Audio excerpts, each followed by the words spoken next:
Welcome everyone. Hello from Amsterdam. I'm Ilonka Rijntjens from the Dutch Foundation for Literature. You're very welcome to this partnership event between New Dutch Writing and West Cork Literary Festival.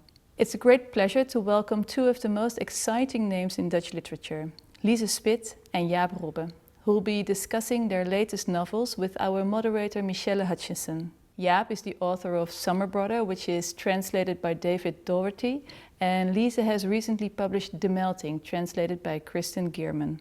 Michele Hutchison is an author and prize-winning translator based here in Amsterdam, and in 2020 she won the International Booker Prize for her translation of Marieke Lucas Rijneveld's The Discomfort of Evening. You can discover more Dutch writers at upcoming events by visiting newdutchwriting.co.uk, and to find out more about the program for the West Cork Literary Festival you can visit westcorkmusic.ie Literary Festival. Enjoy this event, and now please join me in welcoming Jaap Robben, Lize Spit and firstly our moderator Michele Hutchison. Welcome to this event for West Cork Literary Festival. While we couldn't be in Ireland with you, we could at least be together here in real life in the library of the Dutch Literary Foundation in Amsterdam. I'd first like to introduce the Belgian writer Lize Spit, author of the international bestseller The Melting, which has been translated into 15 languages already. Lize grew up in Belgium, has a master's degree in script writing and was awarded the Bronzen Owl Prize for the best debut for The Melting, which was originally published in 2016. Last December, her second novel, Ik ben er niet, I'm Not There, was published in Dutch. And the Dutch writer Jaap Robben. Jaap is a poet, playwright, and writes both adult and children's books. His first adult novel, You Have Me to Love, translated to English by David Doherty for World Editions, won a number of prizes. Summer Brother, which I have here, is his second novel for adults and was recently longlisted for the International Booker Prize. Colm Toibin said of the novel, Jaap Robben handles delicate, dangerous material with subtlety and sympathy. First, a couple of questions for Lize. Lize, The Melting has come out in a great many languages, and it's finally available in English. And how does that feel as opposed to seeing it come out in, say, France or Germany? Is that different? I'm really happy that now the book can reach a numerous amount of people. It's available for the world now. I have the idea, so that's good. Before we talk in detail about it, let's just summarise what the book's about. And I would call it a dysfunctional family novel. It's a novel about growing up, about adolescence, and it's structured like a thriller. And central to the plot is a riddle. And the story is told in flashbacks between 2002, whenever the main character is 13, and 2018, when as a young woman she's returning to the village she grew up in with a vendetta, so she wants to take revenge. So it's quite a page-turning novel. When you were writing it, did you set out to cover certain themes about childhood and friendship, or did they arise organically? I started writing with the small village, the small society, as that was the first thing that I wanted to work with, and I think it became like a character in this book. It's really important how people live together in a small, united community. And I used the time, the sequences of time to provide tension in the book. So you know she's returning with her car to the village of her birth, and she wants to take revenge. She has a huge block of ice in the trunk. So you wonder what will she do with this cube of ice? And then in this structure line where I raise this tension, you see children grow up. You have the tension between growing up in a family where it should be safe, and being with friends where it should be safe, and there is a tension between those two places for Eva who aren't safe, and she's searching for herself a way of surviving. So it's a book about being unsafe in time and space where you need to feel safe as a child. And so there are things happening between the children and in the family that makes her, after 30 years, wanting to come back home and putting things right. Yeah, and the title, The Melting, is also symbolic of that. The ice in the trunk of the car is melting just as everything kind of collapses in the story. We've got a recording of the book's translator, Christian German, reading an extract from the book. It's a chapter called The Air Salesman, so we'll just listen to that now. Hi, my name is Christian German. I'm the English translator of The Melting by Lize. Today I'm going to be reading a selection from the chapter The Air Salesman. It was in '99, the day the salesman showed up at our door, that I first realized that Tessie wasn't okay. I'd already had a vague suspicion. In addition to her excessive desire to win at Minesweeper, it was taking her longer and longer to get home from school. It never took me more than 2 minutes to put away my bike and take off my shoes. A little after 4, the doorbell rang. I opened it to find 2 men in suits. At first glance, there was very little about them that made sense. One was short and squatty and had a big head. The other was tall and gangly with a small head. Apparently, these types always come in this combination and were the reason why houses in towns like Bovermere still had a doorbell. "We're Rob and Stephen," he said, without offering any clarification with his body language as to who was who. "Is anyone home?" asked the one who looked most like a Stephen.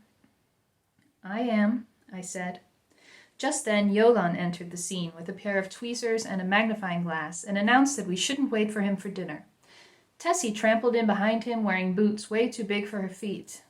Mom had gone out to the chicken coop for the 3rd time to check for eggs. "My mom's out back," I said, "but she'll be in any minute."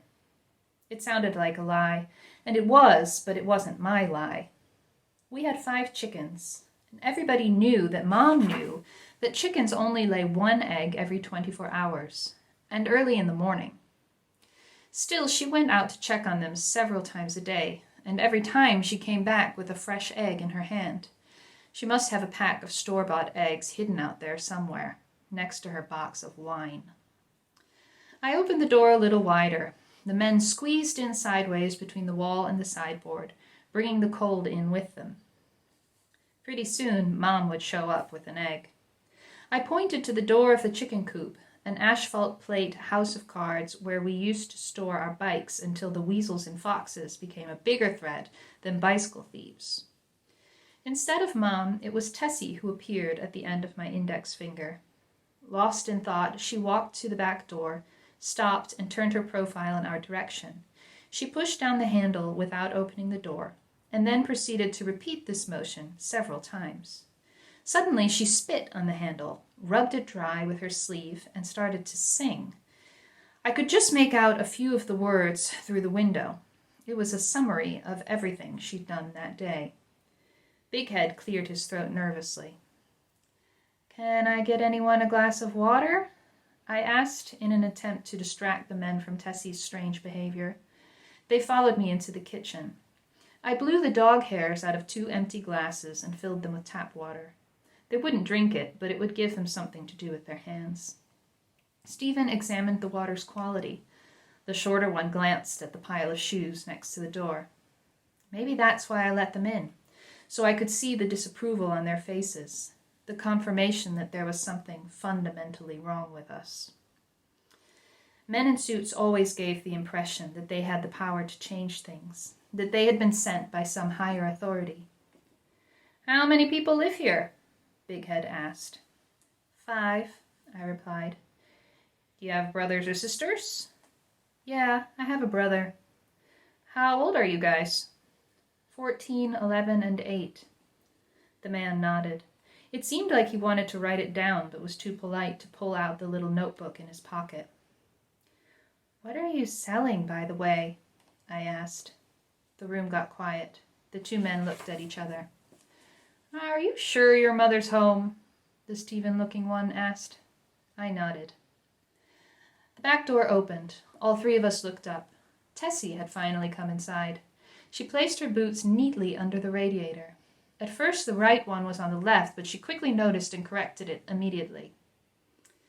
"Catch any rare bugs?" I asked. "Jolan wouldn't let me get close. The sound of my boots was scaring them away," she said. "Where's Mom?" She's coming, Tessie replied. What time is it, by the way? Little Head asked Big Head. 4:15. I nodded at the digital clock on the microwave right in front of them. It's 4:14, the Big Head said. He held up his shiny watch in front of Stephen's face. I could tell by the way he let his sleeve fall down over the hands of the watch that they weren't here to help us. All door-to-door salesmen wore watches. The clock was always ticking. Time was money. Mom walked in at 4:16, her hair full of cleavers. Hello, madam. Can we ask you a few questions? Big Head reached out his hand. Mom tried to shake it, but an egg slipped out from under her arm and splattered on the floor. Egg white went all over the place, but the yolk remained intact, landing a few inches away from the shell and slime. We all just stared at it, an orange dot on the black tiles. So Liz, were they really selling air, the salesman? I described something that happened at my place when I was a child, the men coming to the door and selling air, but they just wanted to not tell the kids what they were selling.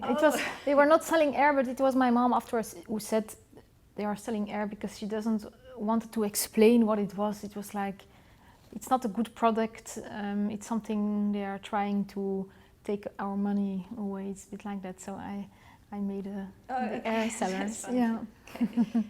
Kristen changed this because Eva, the main character, sees for the first time how her family appears to strangers. So people come to her house, she reads in the salesman's eyes that there's something wrong with her family. She lives with her mother and father, her younger sister Tessie and her brother. Tessie, the youngest sister, has OCD and an eating disorder, and it's her siblings, not her parents, who will end up taking care of her. That's something that's in common with Summer Brother, in which the protagonist, Brian, who's also 13 years old, is enlisted to take care of his severely handicapped brother one summer. What made both of you pick a subject of siblings looking after another? Jaap, let's bring you in. Well, I think, according to what you said first, when you come to an age of 13, you start to see how people react on your family. I think when you're younger, you don't see that. So I think it's part of that age that you can see through someone else's eyes how your family is working and how people respond on you. And now I forgot your question. Yeah, the question was what made you write about siblings looking after each other? For me, it came out of the story, actually. So in the beginning, I had no idea that Brian, the 13-year-old brother, was taking care of his 16-year-old brother. But so it came up while I was writing, and I think when you're 13, you can behave really responsible, but you in a couple of things, and you can be really irresponsible.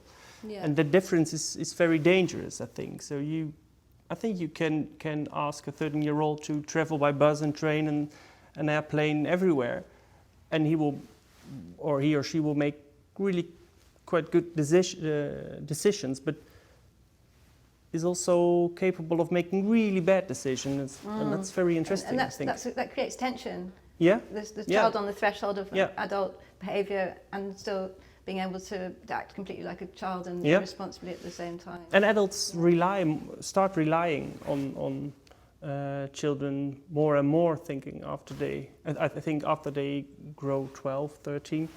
And some parents can handle that. They're not able to handle that responsibility to how much you can ask from a child. So that's a very interesting. In both books, there are parents who can't really cope, and that's why the children have to, step in, and that's. I think it's because at the age of 13, you see for the first time your own parents' house, family situation by the eyes of others, because you get a bit more confidence to take some distance. And I think children will nearly never save themselves. They will stay in a situation forever if there is abuse or or any type of malfunction, but they will save their smaller siblings. I think it's something you see a lot, that they are not able to save themselves, but then they see someone else who is a bit smaller or more vulnerable, or they will, maybe siblings will become like them, and then they have the courage to save themselves by saving a sibling. And I think that is what happens in The Melting, is that Eva, she's already gone in kind of way. She's already touched too much, but she sees her small sister and she thinks, I want to help her. She's the one I can save. So that's why her and Jolan, her brother, are taking it into their own hands to search help. They're help beautiful for her. moments in both books where the siblings try to help each other. It's really touching. We have a real treat now. A 13-year-old boy from Edinburgh, Finn, is going to read from the start of the book for us. Finn has been ill himself and became a big reader when he had to spend lengthy periods of time in hospital. So here's Finn reading from Summer Brother. I thought we were just going for a drive. Specks of hay drift past the pickup and blow in through the open windows. It's harvest time, but not for us. Rusty heating pipes rattle in the back, along with the shell of a washing machine we picked up yesterday by the side of the road. Dad swerves right and rolls to a halt at the petrol station. Want anything? He asks as he fills the tank. Mondays are okay because Benoit is at the cash register. His boss won't serve us anymore. Says customers like us cost him money. A truck piled with hay bales thunders past, flaps a bleached out canvas banner flogging coffee that's always on special offer around here. The way that stuff smells, you'd swear they ground it up with roofing tiles. Hiya, I say to Benoit. A shrill little bell tinkles. You two aren't allowed in here, Benoit fuzzes from his glass booth. His mouth is too close to the microphone. Told you that last time. I point at his mic and waggle my hand next to my ear like I can't make him out. I said, you two. I shake my head and waggle some more. The sacks of charcoal piled around his booth make it look like he's barricaded himself in. Down the aisle, bunches of flowers are dying by the bucketful.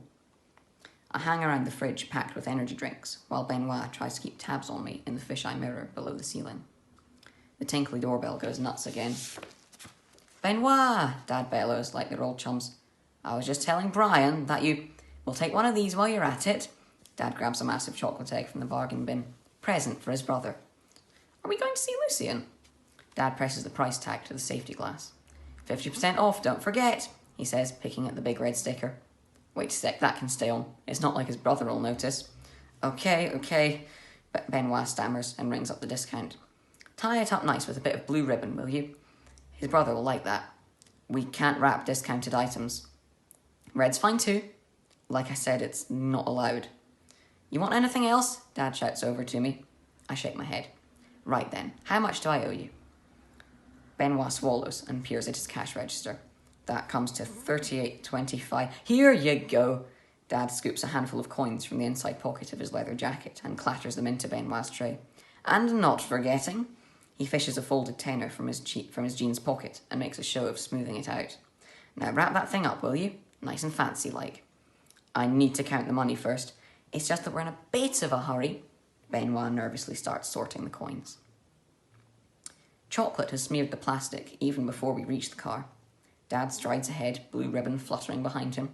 Get a move on, Bri. Are we really going to see Lucien? Benoit emerges from the shop. I'm €7.25 short. Dad turns around but keeps backing towards the car. Sure you counted right? It's short. Nah, can't be. Dad pulls a surprised face. And we need to get a move on, see? His brother's waiting. I'm going to have to write this up. Steady on, Benny boy. Is this how you treat your loyal customers? Dad slows his pace. I'll drop by tomorrow with the rest. I won't be here tomorrow. Aha, Dad grins. But you can make up the difference till next week, right? As we pull out onto the road, Benoit is still standing by the door. Dad shoots him a friendly wave and tops it off with a thumbs up. Benoit starts to raise a hand but gives up halfway. Why are we going to see Lucien? About time, I reckoned. My big brother lives in a bed half an hour's drive from our caravan. The last time we saw him was when he turned 16, and the time before that must have been Christmas-ish. I mostly remember him sleeping. When he finally woke up, all he did was stare at the tinsel that danced and shone above the radiator by his window. We never go on Christmas Day or his exact birthday in case we run into Mum. Even now, I catch myself hoping her car's not parked outside. So let's summarise the setting of the book for our listeners. Brian and his dad, Maurice, take home the 16-year-old handicapped Lucien because Maurice thinks he can make a bit of money off the benefits that he'll get to support him. There's darkness and light in this book because these society's underdogs are also lovable rogues. Is that the way you intended us to perceive them? I think before I start writing, I don't have an intention, actually. I just start and something shows up. And I think with Maurice, he's a very unreliable father, and you don't know what he's doing for kind of jobs or where he gets his money from. And after a while, I noticed that he was just dark and just unreliable, and a lot of readers don't like him. Some readers like him very much, but most of them don't like him. And for me, they ask me, do you like him? And then I always have to say, no, I have to like my characters, because when I don't like them, I have to spend more time with them to find out how I can like them, or what I can like, kind of character things, or they are too flat when you don't like them, because no one is just really dark. And I wanted to find out how you can keep forgiving him things, and you keep on relying on him, but you don't. But Brian is aware that he cannot trust his father, but the next day he trusts him again, and then he fails, and the next day he trusts him again. And that's what a lot of children do, I think. They keep on relying on you. Even my own children, when I do something wrong or when I make a mistake, or they still rely on me, or they still trust me. And that's a very difficult responsibility, I think, for an adult, that children keep on relying on you and keep on trusting you. And when you cannot handle that, or when you and that was one of the main things I started with, when you can handle that trust, or when you make some benefit from it, or that interested me a lot. You both have 13-year-old narrators in your novels, and I wanted to draw on the kind of the similarities between the two books, and I wondered what kind of children you were when you were young, and whether you drew on that when you were writing it. Maybe Liz, you can start. Yeah, I used a bit of my own character to build Eva, because I was a bit boyish. I love playing with boys, not with the girls. I fell a bit in between those two groups, because I wasn't allowed with the boys either. So her way of looking around her is also, I think, my way, and it fits in the story, because she's the daughter of two drunk parents, or two addicted parents, and she's always keeping an eye on the details to make herself feel sure about things, to keep the world in the right place. And I think I used this type of character of mine, because me as well, I'm a daughter of people who are addicts. That way of watching, I used it in the book, the way of observing the longing for make the world like feel safe around you, and then you use everything that's around you to keep yourself at the right place. And she's really oversensitive as well. One of the lovely lines in the book is when her mother says, "You're like me. You have a radar for other people's grief." Yeah, it is like her mother tells her that, but I think for her it's also a bit sad, because she thinks, okay, then I will finish like my mother, like having a family where you don't use that way of feeling empathy. Like your mother drinks a lot to not feel things, and I think for Eva, they are doing the dishes and her mother tells her that, and I think, yeah, it's nice to hear that her mother tells her we are like the same, and it's also a bit bizarre to hear it, because you think, okay, I will end up the same way then, and she wants to be different, but It's hard to escape. It's difficult because at the end of the book, I didn't use the 13-year-old voice to write the book because I thought, that voice is still too innocent. So I created the 30-year-old Eva who is returning to the village, and so I could use her perspective. She's really the narrator of the story, and she's cynical. She's heard it. She has survived something really cruel, and I think she collapsed inside. She's not like willing to live anymore, and that's why she returns to the village. And that was the only way I could write this book, so I could have the naive, humoristic way the way that children use to observe the world around them, and I had the cynical, sad Eva in her 30s who was also watching to the village years later, and I'm processing. Yeah, I made a melange of those two, a mix of those two. Yeah. And were you like Brian when you were a kid? I don't know, actually. I was more a dreamer, and I was not so a self-made man. Brian is kind of a self-made man. He is working on his moped. He's kind of trying to copy his father. But what we have in common, I think, is that, but it's also a very common thing for children, I think, is that you start copying other people. And I think in some periods I was kind of a chameleon. When I was playing theater with a group, then I was really open and funny, making jokes and being really and energetic. But when I was also in a swimming group, and there I was the silent guy, saying nothing, being a little bit at the back. And I remember that there was a friend of mine, a girl who was she was in both groups, and then she started noticing that I was completely different there than I was at the swimming group. What that tells, I think, is that I was always a little bit on my own, making contact, but also a loner a little, and very social in the same time. Yeah.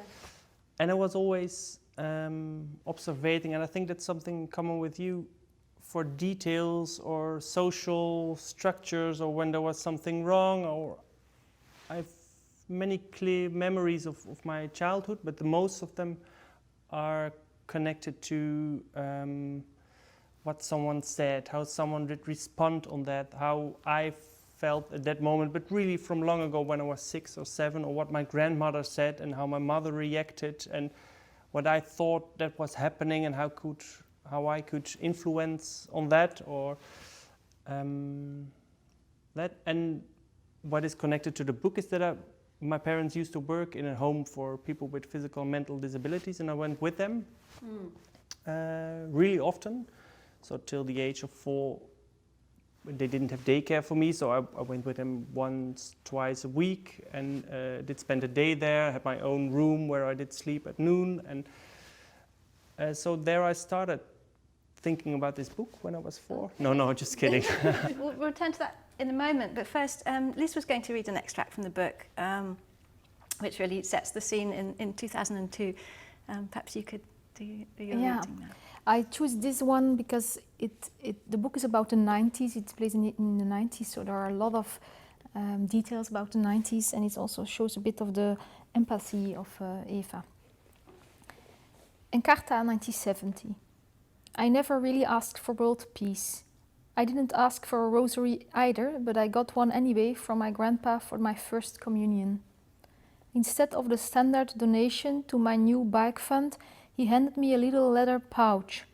Inside was a chain with 55 beads. Between every 10 white beads was a blue one. Praying the rosary was so second nature to Grandpa that he didn't think to explain to me how to do it. Then again, he didn't explain how not to do it either.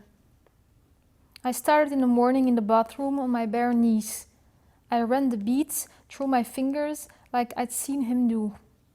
On every white bead I repeated the same wish, to win the annual inter-school field day race. On the blue ones, which were a little heavier and felt like they shouldn't be used for selfish purposes, I asked for world peace. I didn't know what world peace meant in practical terms, but I assumed it was a big job, and hoped that God, either out of laziness or pure compassion, would go for the easiest, most profitable way: victory in a national field day race. In 4th grade I stopped praying the rosary. 4 inter-school field days had come and gone, and I hadn't won any races. My legs weren't going to get any longer. That winter, we didn't get a TV, but we did find Encarta 97 under the Christmas tree. First aid for school projects, Jolan called it. He got a microscope for his birthday that year and was still in the phase where he'd only accept information that he'd observed firsthand. While he was out digging up insects in the garden, so he could squish them between 2 glass plates and examine them under the microscope, Tessie and I pulled up an extra chair at the computer and inserted the educational CD-ROM. We scrolled through dozens of articles, took a quiz where you had to match pictures of strange-looking musical instruments to their sounds and cultures of origin, and watched video clips. The one we watched the most was a clip about the earthquake in Kobe, Japan. Not only did it show a 2-mile bridge falling to the ground, it also explained what to do in the event of a landslide. Steady yourself in a doorway or crawl under a sturdy desk. Finally, I was able to form a clearer image of the world that I hadn't wished peace for in years. A gold medal for the 800-meter dash had never seemed so trivial. Wonderful. Yeah, it's really good about the setting, and the other things that really evoke the time for me were like the millennium bug and that kind of thing. Yeah. I wanted to go back to your handicap thing, because one of the things you both have in common is that you write about children who have some kind of disability, with the sister who has OCD, and Lucien who's very severely disabled. Reviewers called you very brave to tackle this kind of subject material, and I think it must have been really hard to kind of get everything right, to like tread a fine line and make sure that your character was entirely true to life. Yeah, I did. One of the goals I had at the beginning was that I wanted to write really clearly and honest and with respect about people with physical and mental disabilities, and I was looking in the outside world at people, at how they behave, how they react, but it was quite difficult because they weren't my character, and it's not just one handicap, or it's everyone is so handicapped in different ways, and then I started looking at my own hands, and then I thought maybe it's much closer to my own life. And then I saw our son, who was aged 1, 2 when I was writing it, and he was growing up and learning words, and then I did find out he started saying auto, and that was very, very sweet, and everyone said, oh, he says auto, wow, and he points at every car. Yeah. And then I realized when he grows to 16 and he's just still saying auto, auto, auto, I would get crazy. So I love it and I adore it because I know what will come and what is ahead. And I had it with my hands too. I was looking at my hands and I thought, where are the hands of someone who has a physical disability? They are in my hands too, but it's when my hands would grow like this, and then I started practicing with that and holding a cup of water and trying to drink, and I realized that everything is so close and it is also part of me actually. So I didn't have to find it in the world, but in myself, and that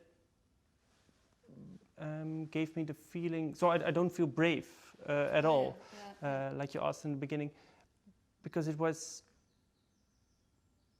in the end, I realized that it was so close and that I could trust it, that way of looking at it. And there are not many characters with physical and mental disabilities. In literature? In literature, no. So it's, I felt really free to create my own personality and my own character, and I wanted to build a book about someone who's not going to develop that much. So for a book you need development, but someone whose problem is that he's not going to develop that much could be a very flat character. And what I wanted was to make it to find the depth in it and his all the possibilities.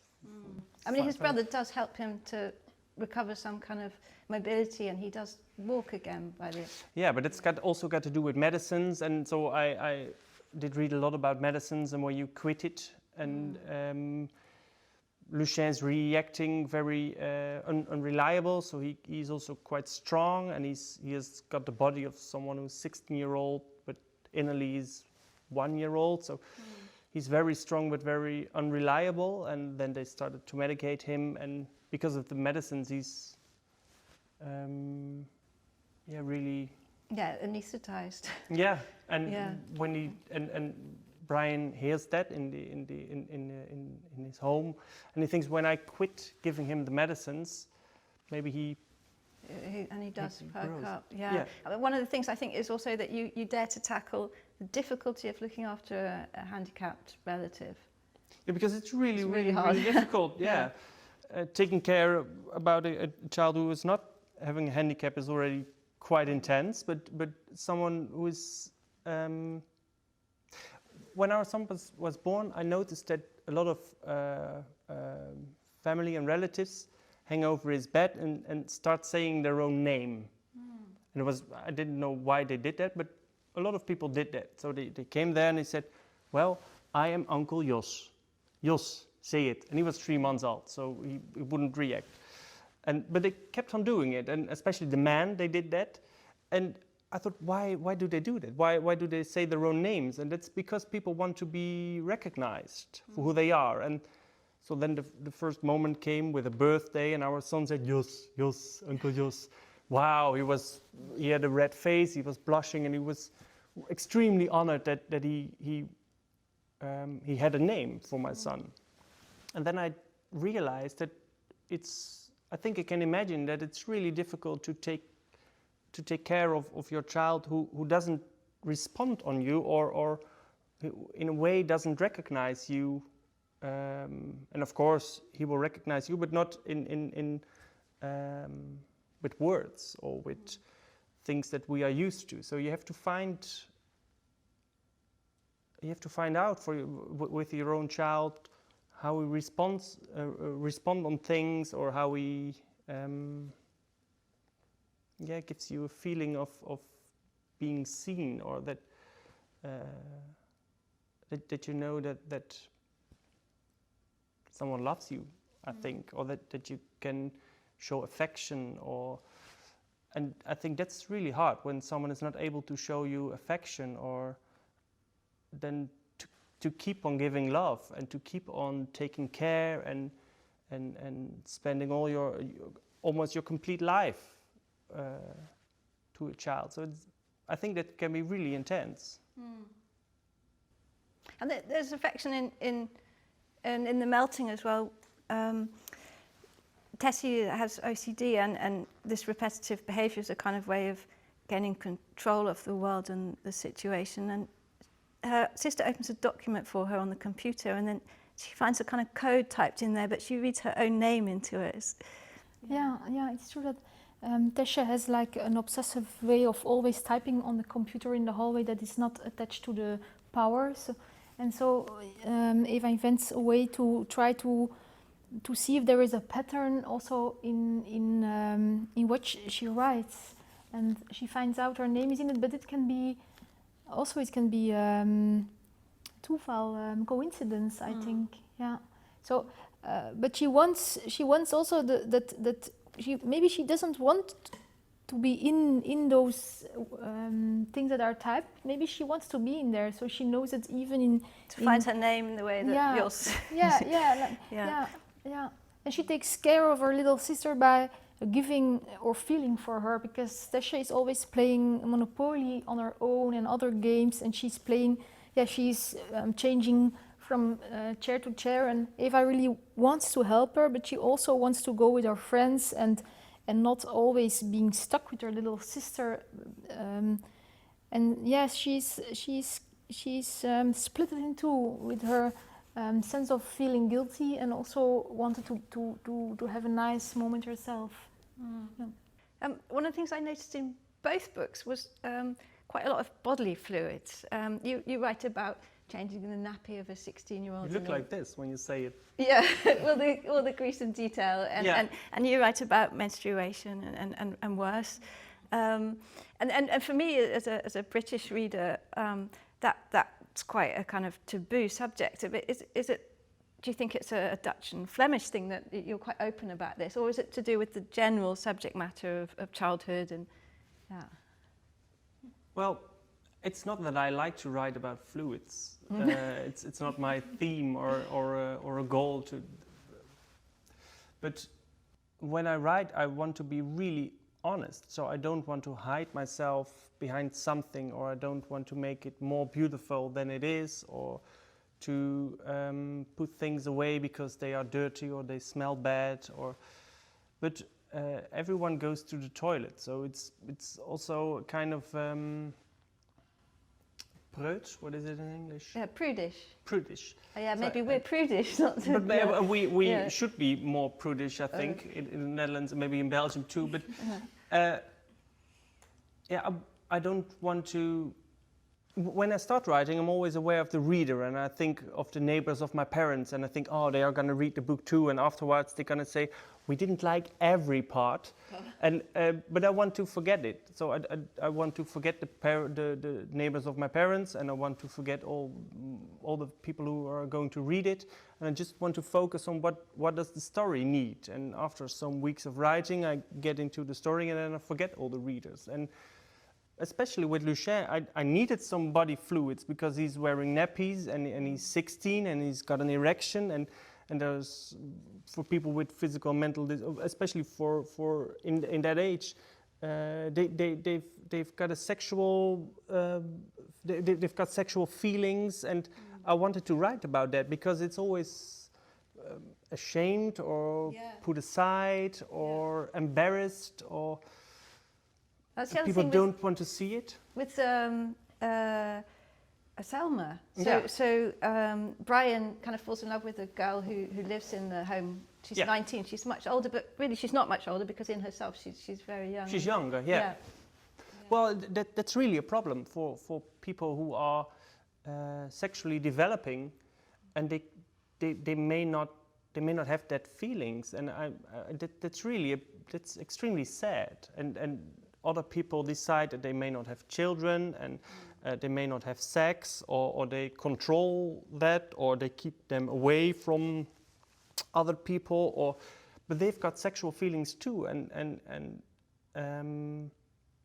because of a lack of sexuality, they get sometimes frustrated, and I wanted to write about that and to find out, because their sexuality is not very different from my sexuality or from yours, or it's just a physical wish, and I wanted to find out, especially in the love between Brian and Selma. I can imagine why you should keep an eye on it, because it has got to do with abuse, of course. But I wanted to find out when it doesn't start with abuse or with an inequality, it starts with two people who like each other. He's 13, she's 19, and I wanted to find out what can I like about each other. And she was my most favorite character, and I really can imagine why he falls in love with her. And it's got to do with her attention, and she's really open and really direct. And I wanted to find out, and I wanted to write about where do I go and where do I get when I just let this happen, and when they kind of fall in love with each other and get interested, and it gets further and further, and I wanted to find out where do I get then, and what's actually the problem with it. And people always have the feeling that someone with a physical or mental, especially with a mental disability, not with a physical, but with a mental, that they in love they reach higher, so that they fall in love with someone who is not having a mental disability, but that it's wrong when someone falls in love who is not having a mental disability, falling in love with someone with a mental disability. And I wanted to find out how could those worlds touch each other. Yeah, that's very that moving. inspired me a lot. Yeah. And in your book, the sex isn't innocent. That's it's really harsh, and there's all kinds of experimentation which is kind of normal for the age group. But you also describe things in graphic detail. Were you trying to reach a certain effect, or? No, it's not for reaching effect. It's more that I have a narrator, Eva, in this story, who is telling the story from the first person. So she's the one experiencing and seeing everything, and I cannot let her observe in great detail. And then when it's about things that are shameful, not leave those details, because I don't want to write them down. It was really following my own character, and that's why, when a teenager gets her menstruation for the first time, it is quite bizarre that there is like really you bleed and there is fluid involved, and I think it's always a bit prudish when you learn things at school. They never tell you the real things about sex and about. It's always a bit romanticized. So I didn't want to write a novel that is romanticizing love, but also not a novel that is romanticizing abuse. The details are there, and it's happening like that, and I didn't want to make it less harsh to avoid touching the reader, I think. But maybe in Belgium we are used to more of that kind of details. I think maybe we are more honest. I think a lot of people think it's not. The book was quite it did quite a thing in the country, because it was harsh, but also it told the truth, and a lot of people were like, I really see myself in my puberty, and I think it was also nice having a book that was not taking too much sideways to talk about something that is really there. And the way the boys treat the girls, and they kind of grade them, so they're working their way up from 5 or a 6 out of 10 to like a 9.5 out of 10 with a kind of sexual game that they play. That kind of reminds me of my own youth, when the boys used to put top 10 girls of the week on the blackboard at school, and the kind of way that girls are judged, particularly on their bodies, and that's something that you write really well on, I found. Yeah, it takes place in the 90s. There was no such thing as Me Too. I think that the first generation of teenagers who could watch videos, who could found a lot of stuff, visual stuff online. So they are not weaponed for it. They are like naive children and playing games, and they become rough really easily. And I think it's not something from the 90s. I think when you have a body, you are searching for the limits, not only your own limits, but also the limits of the society, also the limits of the body of someone else. And sometimes you find those limits while reading a book, and you see, no, this is too stressing. You will never do that. But those boys are doing it with the girls themselves. They are really pushing and see how far they can go, and they can go really far, because in such a small village, everyone wants to be a part of the story, and no one wants to be left out. So they are abusing a lot of girls in the little village, and the girls are participating in kind of because way. They want to be liked. They want to be liked yeah. by them. Yeah, it's kind of shocking, but it's how it goes sometimes in those kind of small groups. Yeah. I think you can't let away details then. You have to be, and everyone recognizes the details always. So It's raw and it's real. Yeah, but it's when those details are real and when you feel it's real for yourself as an author. I feel now I'm spot on, or this is how it is, or then you can't let it away because of shame, or I don't know how it's for you, but when I feel embarrassed when I'm writing, or I feel a little ashamed, then I always know that I'm on the right way. Yeah. Because when it's embarrassing me or feeling a little uncomfortable, or then I know, oh, this means something, or this is pure in a way, or Yeah, and it, as a reader, it makes the books very memorable as well. yeah.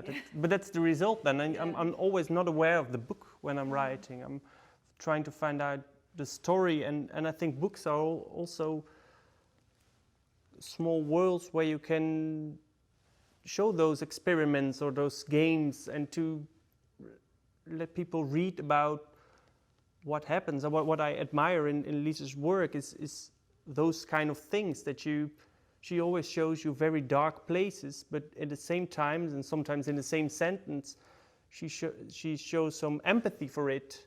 It's kind of a U-turn in a sentence that you feel uncomfortable and you get some empathy for it, and that scares me the most, that you have some empathy for it, or that you know where it comes from, because a lot of things happening online or with young people scare us when you read it in the paper, or parents are scared of it, but they don't talk about it really or openly. And I think books can help with that, or can show you how you get there. You don't just get in such an awful game by accident, but it's a long way, and it's got to do with everything. It's got to do with the village, and it's got to do with how people are raised, and power structures in a village, and age groups, and one leader, it's so complex. And I think that's what I admire in her book, and that's where literature is for, I think. Yeah, that's also the thing about small communities, small villages, that people are not talking.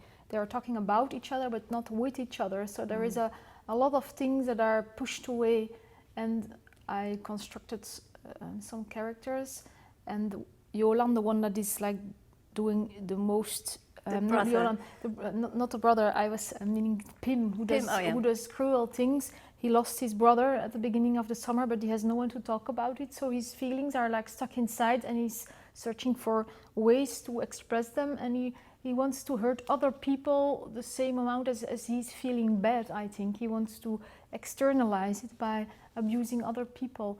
And I think I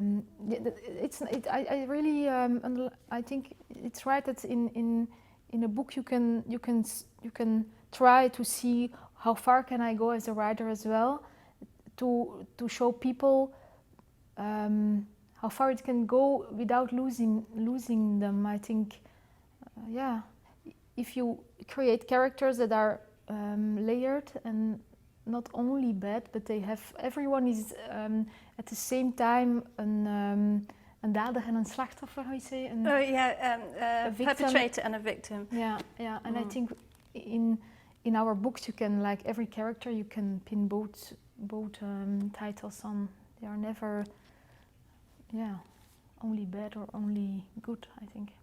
And what you said about a village, I think it's also, a village is so interesting that people talk with each other or talk about each other, but don't talk with each other. And I think it's when you meet just a stranger in a train. I had some really personal conversations with people I don't know.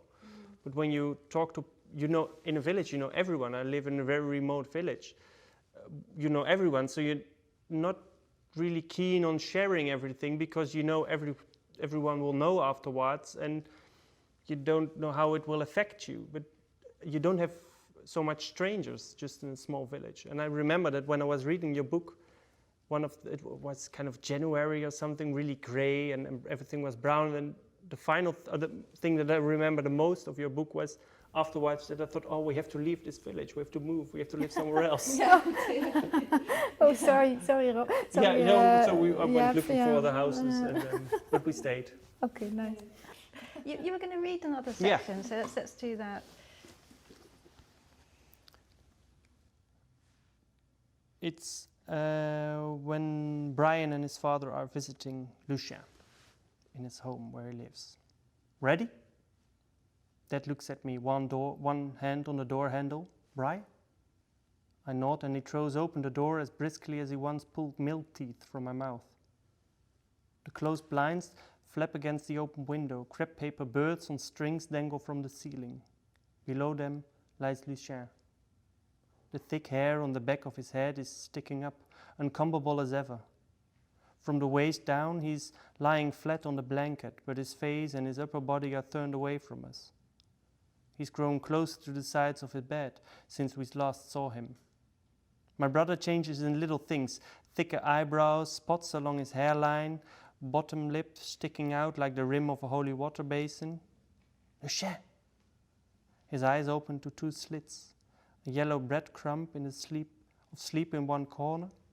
Mom would have wiped it away in a flash. You are Lucien, I say to remind him of himself. It's us again. I tap my chest, Brian and Dad. I shift along a bit so there's room for the pair of us next to his bed. Even so, Dad hangs back. He licks his lips and coughs without needing to. I take another step so he can stand beside me. I'm fine where I am, he says, and nudges my hand from the chocolate egg. For your brother. I've already taken hold of it, but I'd rather he gave it himself. You do it, I whisper and try to give it back. No, you are better at this.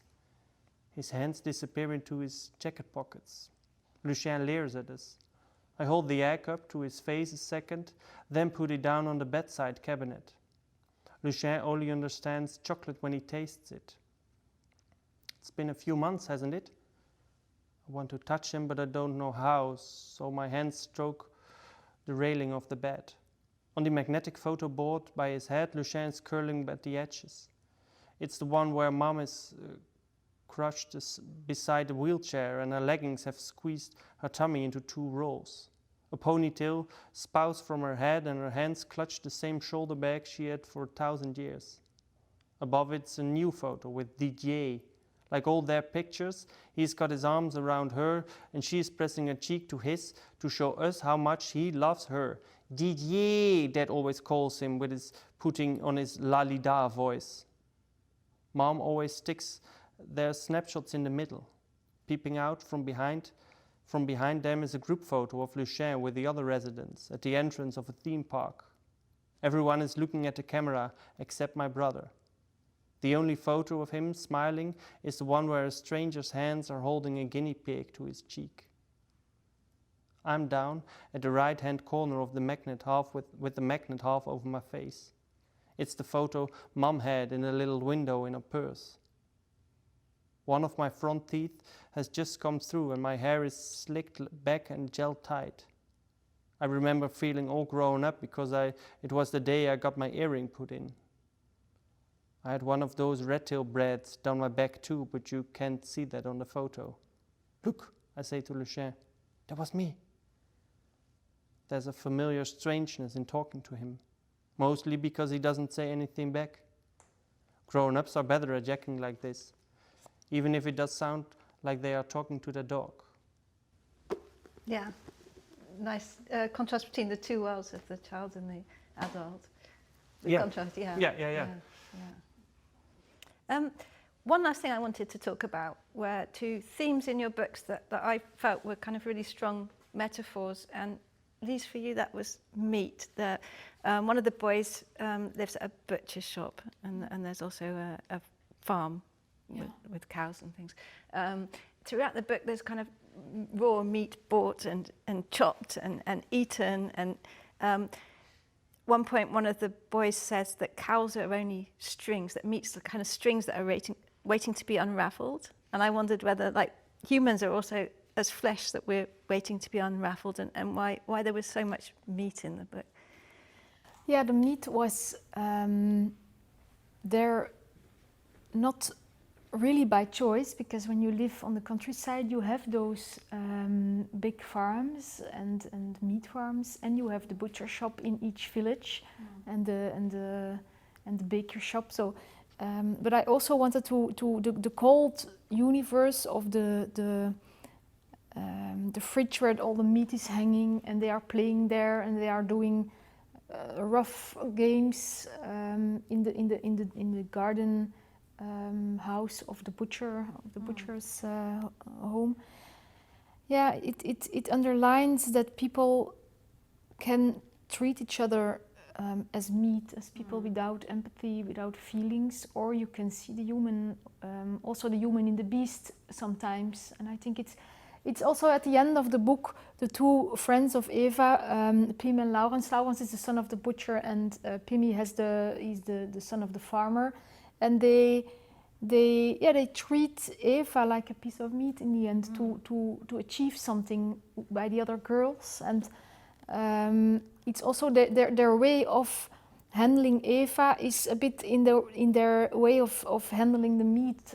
Pim is the one more with the ideas and with the plans, and Laurens is the one handling the meat. And in the end, it's the same way. It's Pim who's giving the instructions, and it's Laurens who is really doing the cutting, the chopping, chopping. Yeah. So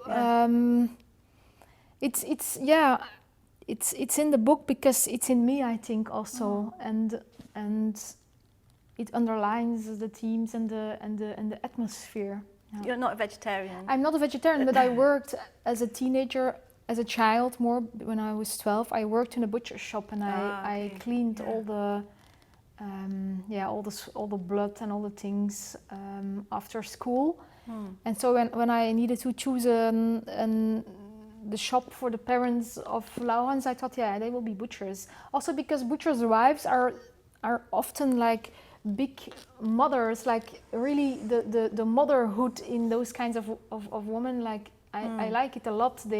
They can sell meat in their shop, but when you talk about their children on a bad way, they will be there and stand up for them. Like it was a nice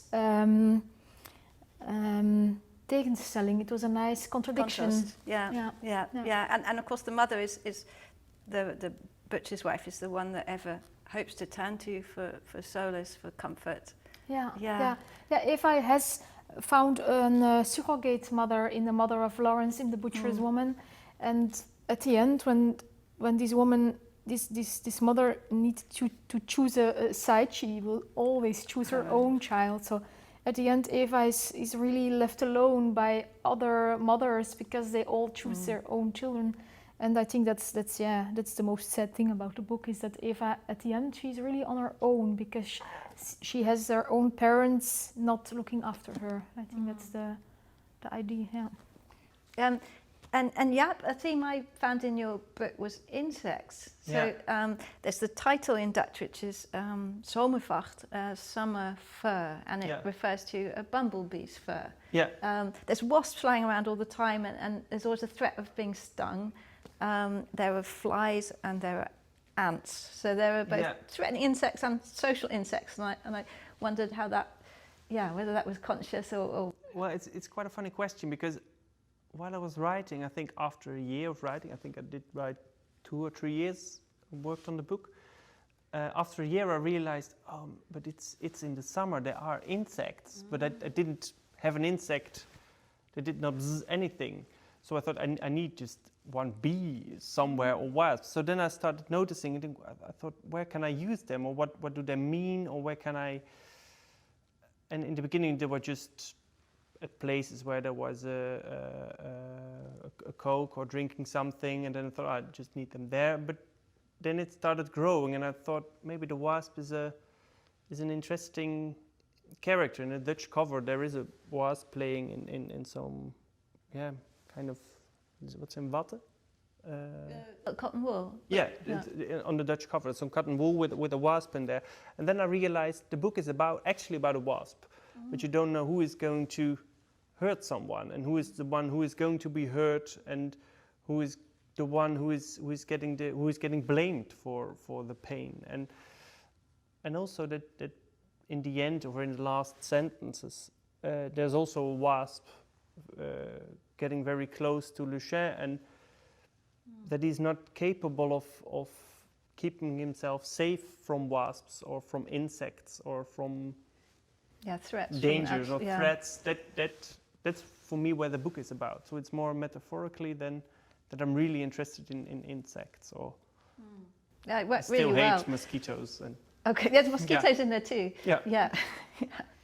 yeah, but there are insects that can stick you, or that's such it's beautiful, and it's so horrific in a way, and that it just happens in a moment, and you don't know when a wasp gets angry, or how it can just happen by like that, and that's what's so interesting about that, and what for me was kind of a thing that I kept in mind while I was writing, when I thought about the father or about Lucien also, that you're not aware, and that's what insects have, and what in a way Lucien has too, that you're not aware exactly what's happening inside his mind, or who he's going to respond, or he can just react really plotseling. Suddenly, unpredictably. Yeah, so his responses are so unreliable, and so